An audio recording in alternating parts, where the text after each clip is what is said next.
They start moving. The pace lap begins.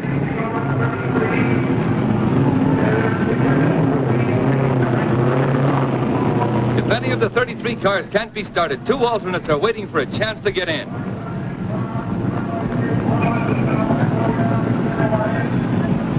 Crews scamper for safety after their cars have roared away. They head for the first turn. Here's some trouble. Sam Hank's car won't start. He's moving. He had to start before he crossed that white line. He's half a mile behind. A St. Louis grocer paid $30,000 for that car. The pace car leads them around the first turn. Is this the year for the Novi Specials? Duke Nalen in number 18 or Chet Miller in number 32? Experts say Lee Wallard in 99 or Maury Rose in 16 may beat them. Or it might be rookie Mike Nazarick in 83, winning car of the previous year, or Johnny Parsons, last year's winner in number 3, or Tony Bettenhausen in number 5, or this year's 136-mile-an-hour qualifier Walt Faulkner in number 2. Not a single starter qualified at less than 132 miles an hour.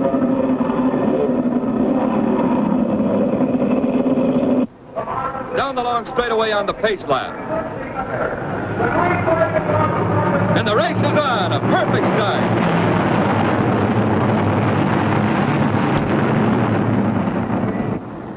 Jack McGrath, the number 9, takes the lead into Tornado Bend where anything can happen.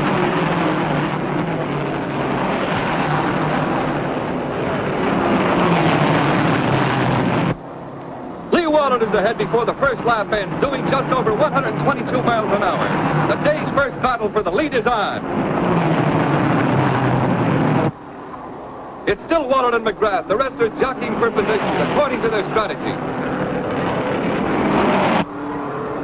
McGrath is trying desperately to overtake Wallard. They have increased their speed to more than 124 miles per hour. Behind the leader comes Troy Ruttman, Nazarick, Dwayne Turner, Cecil Green, Bettenhausen, Freddie Agabashian, Faulkner, and Parsons. McGrath leads at the end of 3 laps and wins his first $100 lap prize. McGrath stays out in front through the 4th lap, but the 5th lap belongs to Wallard, who's doing almost 126 miles an hour. Cecil Green is 3rd, Walt Faulkner 4th.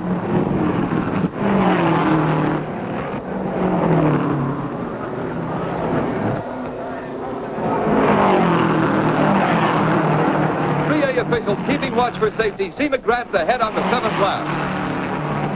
They use a 2-way phone system. Green is back in 3rd place, Faulkner 4th.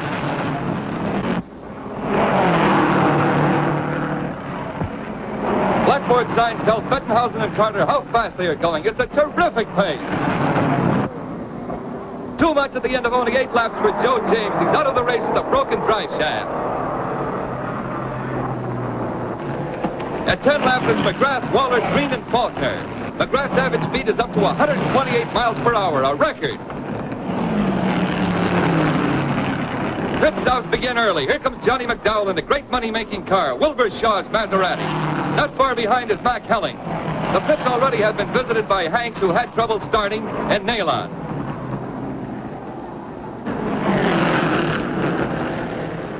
McDowell's gas tank is broken, so he's out of the race on his 14th lap.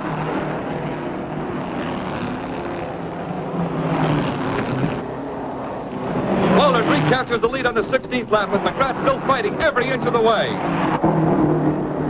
Hellings is back in the pits on his 18th. That's all for him, a broken piston.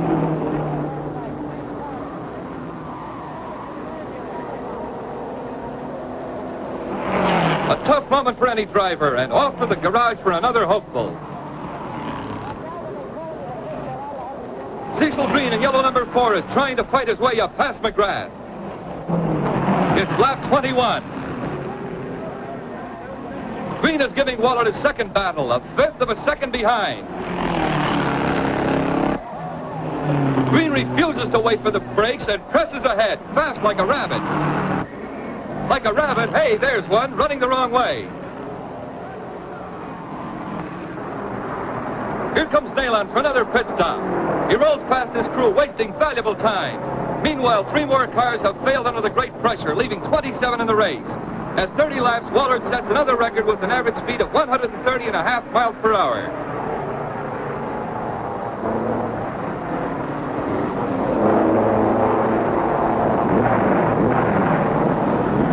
Here comes the other Novi special with Chet Miller at the wheel, and the Novi pit crew still busy with Nail-On.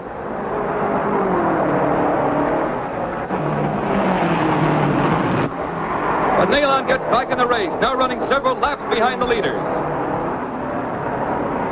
Other pit crews around are alert, and here comes another car. It is Bettenhausen on his 42nd lap. Lou Moore's crew goes to work efficiently. He changes the tire himself. The crazy turn into the pits on his 123rd lap. He's out of the race, a victim of the record speed of 127 miles per hour.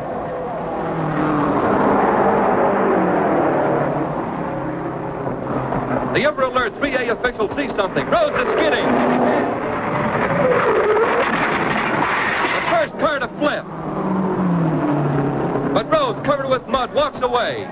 He first wants to assure his children he's okay and says some days you can't make a dime. He was running third. Wallard leads by a lap.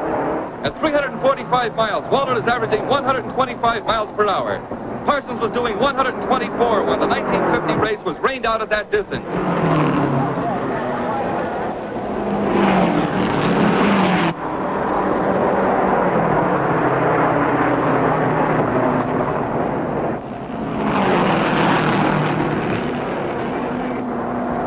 Nazareth has to pull in for tires and fuel. Wallard has stopped only once.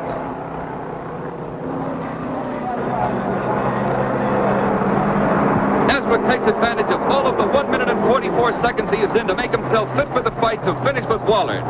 Nazareth is in his 147th lap. Wallard is 2 laps ahead of him now.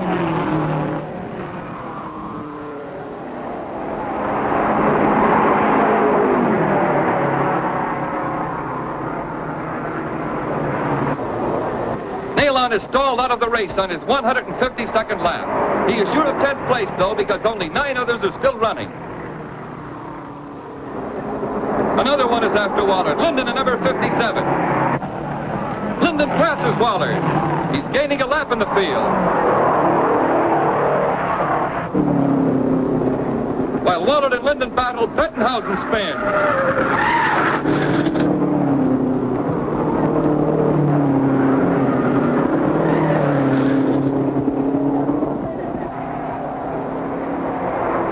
It's Bettenhausen's 178th lap. He has been in 5th place.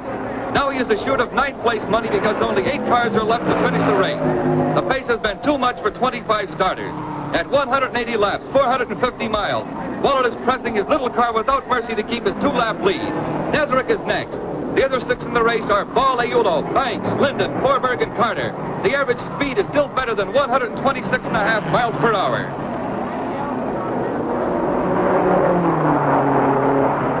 Wallard is told, take it easy. But no taking it easy for Wallard. He has lost the shock absorber. His brakes are gone, too. It's dangerous driving, but Wallard hangs on. Lap 199, 1 to go. Wallard's pit crew gets excited as Wallard goes around. He comes in for the checker flag and victory. Wallard's crew hurries to the winner's circle. He drives 2 extra laps just in case the scorers made a mistake.